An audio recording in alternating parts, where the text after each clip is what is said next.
नमस्कार। आज हम राष्ट्रीय शिक्षा नीति 2020 के प्रथम भाग का अध्ययन करेंगे। इसमें हम उसके सिद्धांत, विजन और विद्यालय शिक्षा के नवीन शैक्षिक ढांचे का अध्ययन करेंगे तथा द्वितीय भाग में शिक्षक और शिक्षक शिक्षा के बारे में अध्ययन किया जाएगा। राष्ट्रीय शिक्षा नीति 2020। राष्ट्रीय शिक्षा नीति 2020 को केंद्रीय कैबिनेट द्वारा 29 जुलाई 2020 में पारित किया गया था। इस नीति के जो विजन है वह है भारतीय मूल्यों से विकसित शिक्षा प्रणाली। सिद्धांत: हर बच्चे की विशिष्ट क्षमताओं की स्वीकृति, पहचान और उनके विकास हेतु प्रयास करना। बुनियादी साक्षरता और संख्या ज्ञान को सर्वाधिक प्राथमिकता देना। लचीलापन में विषयों के चयन की लचीलापन, एग्जाम देने का लचीलापन, विषयों के बीच स्पष्ट अलगाव नहीं। इस नीति में ये भी एक सिद्धांत है कि विषय जो हैं एक दूसरे से कटे न रहे बल्कि एक दूसरे से उनका जुड़ाव रहे। बहुविषयक और समग्र शिक्षा का विकास, मल्टीडिसिप्लिनरी अप्रोच की ओर बढ़ने की यह बात करती है। अवधारणात्मक समझ पर जोर, न कि रटंत प्रणाली।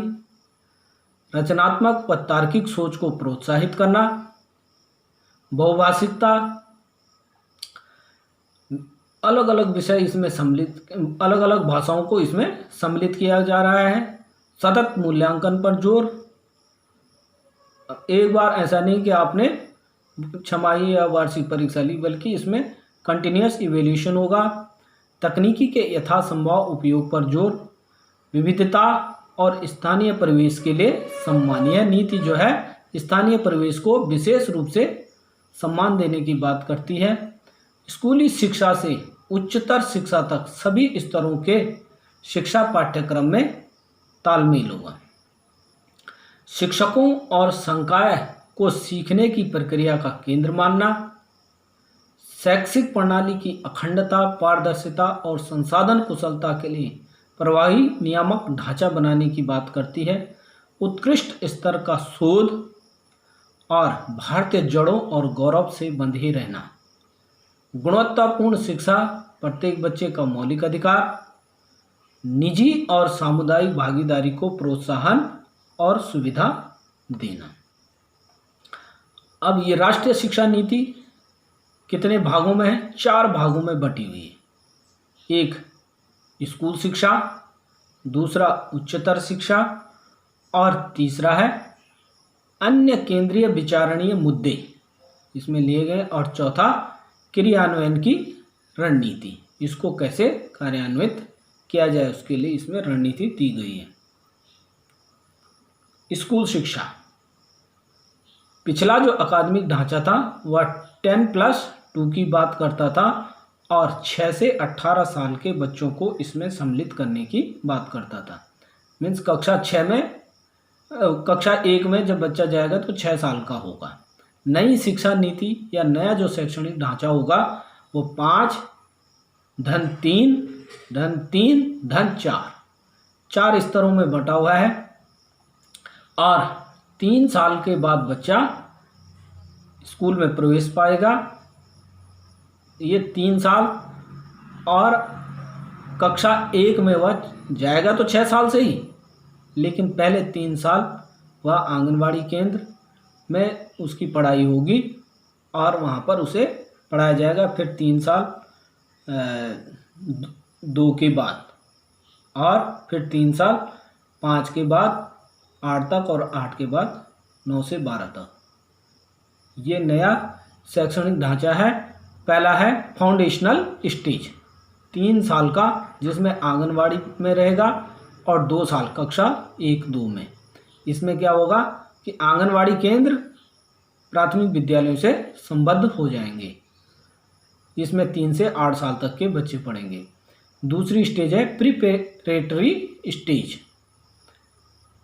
प्रिपरेटरी स्टेज कक्षा 3 से 5 तक चलेगी और इसमें 8 से 11 साल के बच्चे पढ़ेंगे।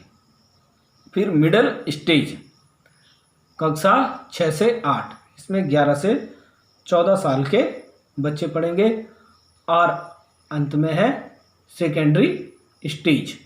सेकेंडरी स्टेज में 9 से 12 साल के बच्चे जिनकी उम्र 14 से 18 साल होगी। अब विद्यालय शिक्षा में हम सबसे पहले देखते हैं प्रारंभिक बाल्यावस्था देखभाल एवं शिक्षा। ये सीखने की नींव है। यह माना गया है, यह देखा गया कि बच्चों के मस्तिष्क का 85% विकास 6 वर्ष की अवस्था में हो जाता है। तो इस समय वह ज़्यादा तीव्र गति से किसी कंसेप्ट को समझ सकते हैं, इसलिए यहाँ पर ज़्यादा ध्यान दिए जाने की आवश्यकता है।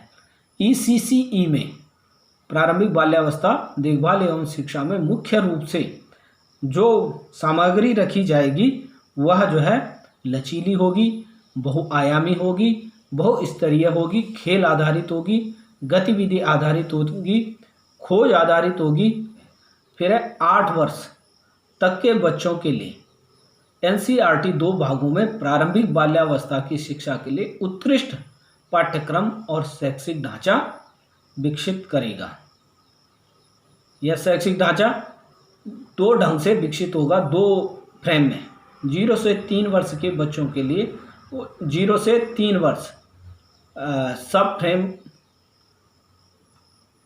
और दूसरा सब फ्रेम 1, और दूसरा जो है 3 से 8 वर्ष के बच्चों के लिए अन्य सब फ्रेमवर्क 2। इसमें उन प्रथाओं को शामिल किया जाएगा जो भारत में बाल्यावस्था देखभाल के लिए शताब्दियों से विकसित हुई, जैसे कहानी, कविता, खेल व गीत के रूप में। ये जो है स्थानीय परंपराओं को समृद्ध करने के लिए प्राचीन काल से ही चला आ रहा है। अगला, आंगनवाड़ी केंद्रों में प्रशिक्षित कर्मचारियों शिक्षकों को भर्ती किया जाएगा। अब आगे से आंगनवाड़ी कार्यकर्तियों के लिए भी शैक्षिक योग्यता निर्धारित हो जाएगी और उसमें भी TET पास करने की अनिवार्यता रखी जाएगी। आंगनवाड़ी केंद्रों को स्कूल परिसरों से एकीकृत किया जाएगा।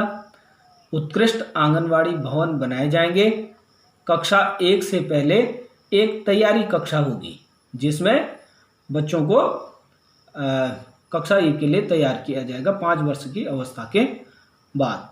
आंगनवाड़ी कार्यकर्तियों को प्रशिक्षण दिया जाएगा। जो अभी कार्यरत हैं, अगर वह 10+2 है या उससे अधिक योग्यताधारी हैं तो 6 माह का एक सर्टिफिकेट कोर्स करवाया जाएगा, और यदि हाई स्कूल 10+2 से कम है तो उनको 1 वर्ष का डिप्लोमा कोर्स करना होगा। और इस डिप्लोमा कोर्स के लिए NCERT कोर्स विकसित करेगा और ये डिप्लोमा कोर्स CRC के माध्यम से करवाया जाएगा। अर्थात इनको किसी एक क्लस्टर में, शिक्षा विभाग के जो CRC में है, वहाँ पर इनको मेंटरिंग की जाएगी CRC द्वारा, और ये आकर अपने कोर्स को वहाँ पर पूरा करेंगे। इसके लिए अन्य माध्यम भी रखे गए हैं कि या तो DTH चैनलों से पढ़ाया जाए या दूरस्थ माध्यम से इन्हें पढ़ाया जाए, स्मार्टफोन से पढ़ाया जाए। बुनियादी साक्षरता एवं संख्या ज्ञान। अभी तक ये देखा जा रहा है कि जो बच्चे इनरोल्ड तो हो गए लेकिन उनका बुनियादी साक्षरता और संख्या ज्ञान उनकी कक्षा के अनुकूल नहीं है। तो 2025 तक प्राथमिक विद्यालय में सार्वभौमिक मूलभूत संख्या ज्ञान प्राप्त करना शिक्षा प्रणाली की सर्वोच्च प्राथमिकता होगी। इसके लिए MHRD द्वारा आधारभूत साक्षरता एवं संख्यात्मकता पर एक राष्ट्रीय मिशन स्थापित किया जाएगा। आगे PTR शिक्षक छात्र अनुपात 30:1 से कम रहेगा, और यदि वंचित वर्ग के बच्चों की अधिकता वाले स्कूल हो तो वहाँ पर PTR 25:1 से कम होगा। The digital infrastructure for knowledge sharing, Diksha पर बुनियादी साक्षरता और संख्या ज्ञान पर उच्चतर गुणवत्ता वाले संसाधनों का एक राष्ट्रीय भंडार उपलब्ध कराया जाएगा। इसके अतिरिक्त विद्यालयों में ये संख्या ज्ञान बुनियादी संख्या ज्ञान को बढ़ाने के लिए पीयर ट्यूटरिंग को बढ़ावा दिया जाएगा, क्योंकि ये देखा जाता है कि बच्चे कभी कभी अपने साथ वालों से बहुत अच्छी तरह से सीख लेते हैं, तो इसलिए कक्षा में कोई अच्छा सा पढ़ने वाला प्रतिभावान छात्र है तो वह जो है साथ ही विद्यार्थियों को पढ़ाएगा। पीयर ट्यूटरिंग को बढ़ावा दिया जाएगा। प्रशिक्षित वॉलेंटियर्स के लिए भाग लेना आसान बनाया जाएगा। जो पूर्व छात्र हैं या कोई रिटायर्ड अफसर हैं, किसी क्षेत्र में विशेष योग्यता वाले हैं, तो वह जो है विद्यालय में आकर पढ़ा सकते हैं। पुस्तकालयों का विस्तार किया जाएगा। डिजिटल पुस्तकालय स्थापित किए जाएंगे और राष्ट्रीय पुस्तक संवर्धन नीति तैयार की जाएगी। इसके अतिरिक्त गांव में स्कूल लाइब्रेरी स्कूल समय के पश्चात ग्रामवासियों के लिए सुलभ होगी। बच्चों को स्वास्थ्य कार्ड जारी होंगे। सभी बच्चों की स्वास्थ्य जांच होगी। और इस नीति में ये कहा गया है पौष्टिक नाश्ता और दोपहर का भोजन खिलाया जाएगा। एमडीएम के साथ साथ अब नाश्ता भी बच्चों को दिया जाएगा। एनसीईआरटी और एससीईआरटी द्वारा कक्षा 1 के विद्यार्थियों के लिए 3 महीने का प्ले आधारित स्कूल तैयारी मॉड्यूल बनाया जाएगा।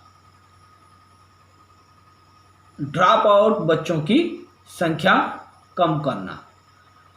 ये देखा गया कि समग्र शिक्षा या एसएसए आने के बाद इनरोलमेंट बेसिक में तो बढ़ा, लगभग 100% हुआ, लेकिन ऊपर की कक्षाओं में यह धीरे धीरे घटने लगा। अब ये देखा गया कि क्लास 6 to 8 में 90.9% GER रह गया है। क्लास 9 to 10 में 79.3% और क्लास 11 to 12 में 56.6% ही GER है। अगर इसे जो है बढ़ाना है तो इसके लिए विशेष प्रयास करने पड़ेंगे। तो आगे ये कहा गया है 2030 तक प्री स्कूल से माध्यमिक स्तर में 100% GER को प्राप्त करना। जो युवा किसी संस्थान में नियमित रूप से अध्ययन नहीं कर सकते, उनके लिए NIOS और राज्यों के ओपन स्कूल के द्वारा कोर्स चलाए जाएंगे।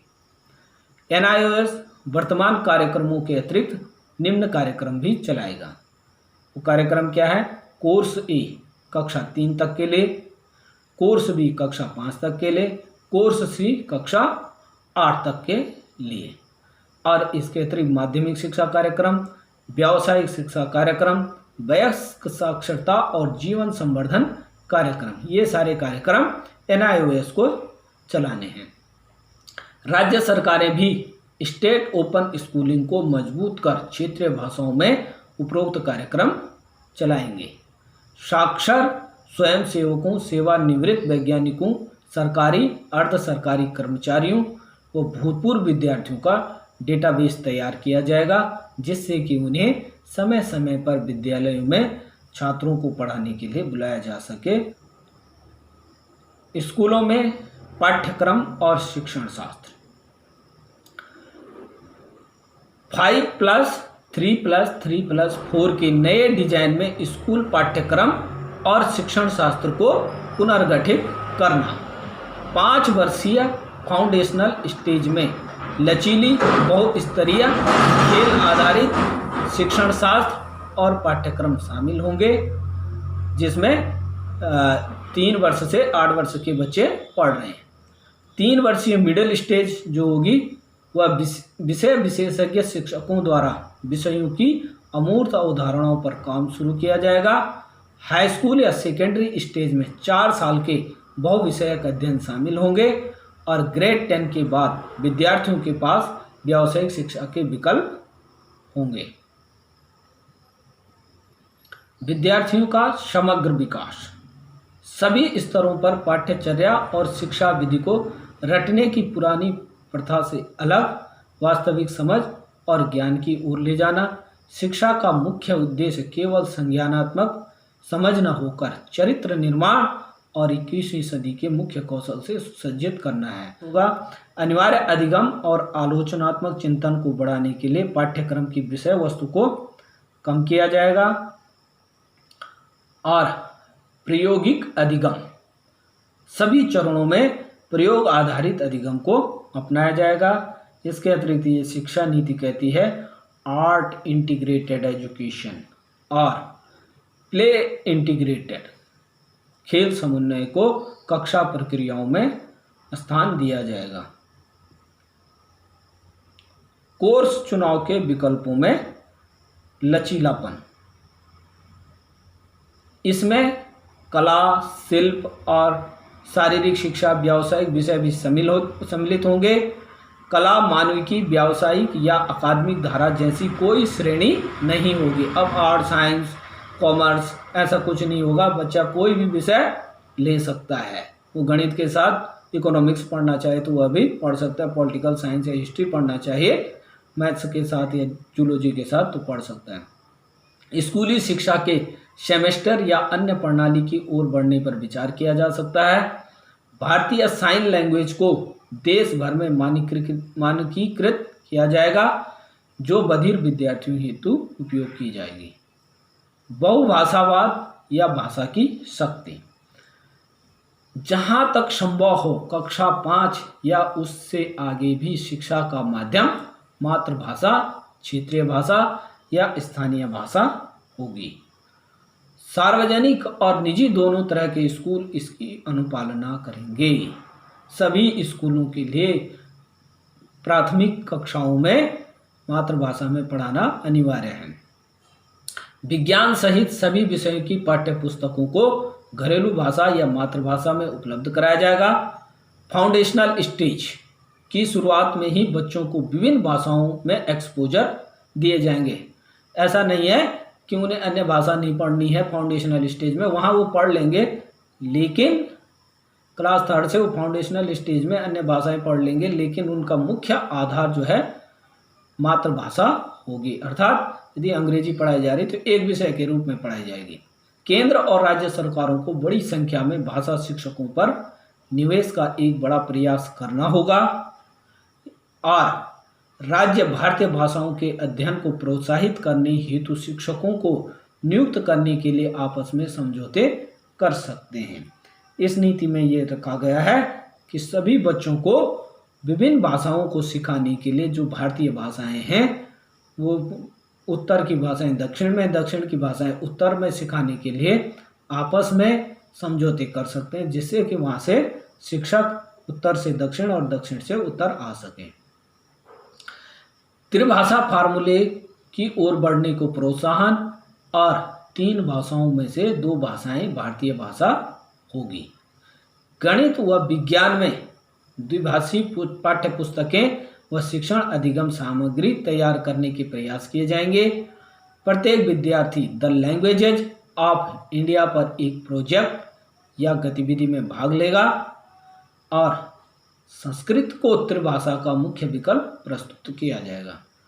इसके संस्कृत के अतिरिक्त भारत की अन्य शास्त्रीय भाषाओं तमिल, तेलुगु, कन्नड़, मलयालम, उड़िया, पाली, फारसी, प्राकृत छात्रों के लिए विकल्प के रूप में संभवतः ऑनलाइन मॉड्यूल के रूप में उपलब्ध होंगे और माध्यमिक स्तर पर विद्यार्थियों हेतु विदेशी भाषाएं जैसे कोरियाई, जापानी, थाई, फ्रेंच, स्पेनिश, पुर्तगाली, रूसी आदि भी उपलब्ध होंगे। अब केवल ऐसा नहीं है कि आपको अंग्रेजी पढ़नी है, अंग्रेजी के अतिरिक्त अन्य विदेशी भाषाएं भी पढ़ सकते हैं।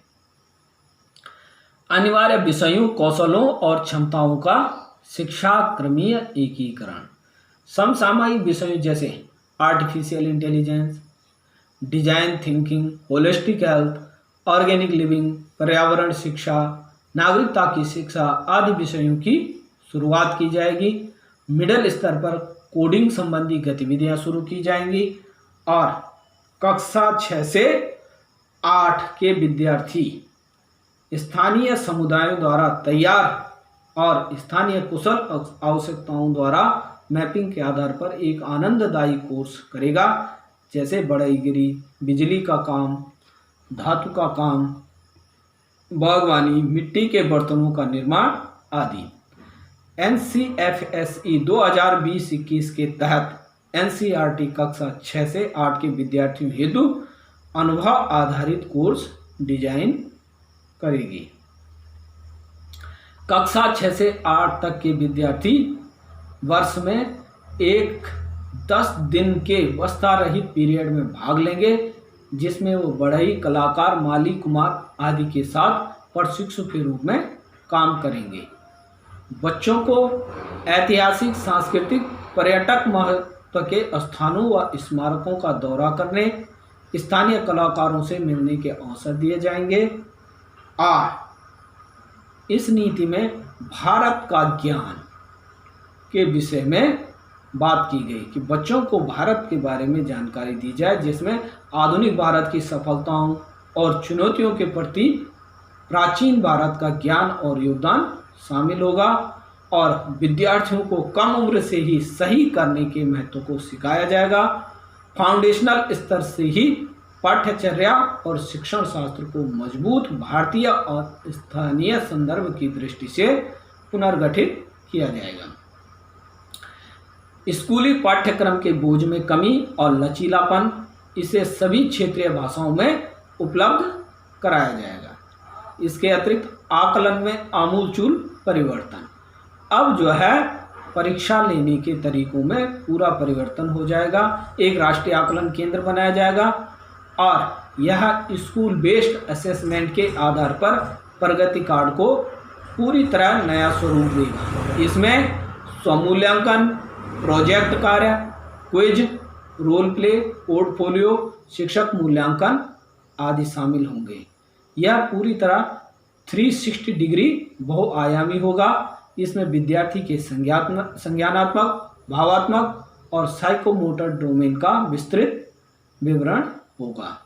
छात्रों को वर्ष के दौरान 2 बार बोर्ड परीक्षा देने की अनुमति होगी, 1 बार मुख्य परीक्षा, और यदि उसमें कुछ कमी रह गई है तो फिर वह जो है दोबारा से सुधार के लिए परीक्षा दे सकता है। कक्षा 10 और 12 के लिए बोर्ड परीक्षाएं जारी रहेंगी। साथ ही कक्षा 3, 5 और 8 में ही स्कूल की परीक्षा देनी होगी। MHRD के तहत एक मूल्यांकन केंद्र स्थापित होगा। यह मूल्यांकन के तरीके बदलने के लिए राज्य बोर्डों के साथ काम करेगा। इसके साथ ही यह नेशनल अचीवमेंट सर्वे व स्टेट अचीवमेंट सर्वे का NACS का संचालन और मार्गदर्शन करेगा। विश्वविद्यालय में प्रवेश के लिए एक समान परीक्षा होगी और राष्ट्रीय परीक्षण एजेंसी साल में कम से कम 2 बार विशिष्ट सामान्य विषय की परीक्षा लेने का काम करेगी। इससे क्या होगा कि बच्चों को अलग अलग विश्वविद्यालय के अलग अलग परीक्षाओं में सम्मिलित नहीं होना पड़ेगा, उनका समय भी बचेगा, धन भी बचेगा। और विशेष प्रतिभा वाले और मेधावी विद्यार्थियों के लिए सहायता की इसमें बात कही गई है। इसमें कहा गया है कि विषय केंद्रित और प्रोजेक्ट आधारित क्लब और सर्किल प्रोत्साहित किए जाएंगे, जैसे science circle, math circle, music performance circle, chess circle, poetry circle, language circle, drama circle, debate circle, sports circle आदि। देश भर में विभिन्न विषयों के ओलंपियाड और प्रतियोगिताएं आयोजित की जाएंगी। स्कूल चरणबद्ध तरीके से स्मार्ट कक्ष में विकसित होंगे ताकि डिजिटल शिक्षण शास्त्र का उपयोग हो सके। धन्यवाद।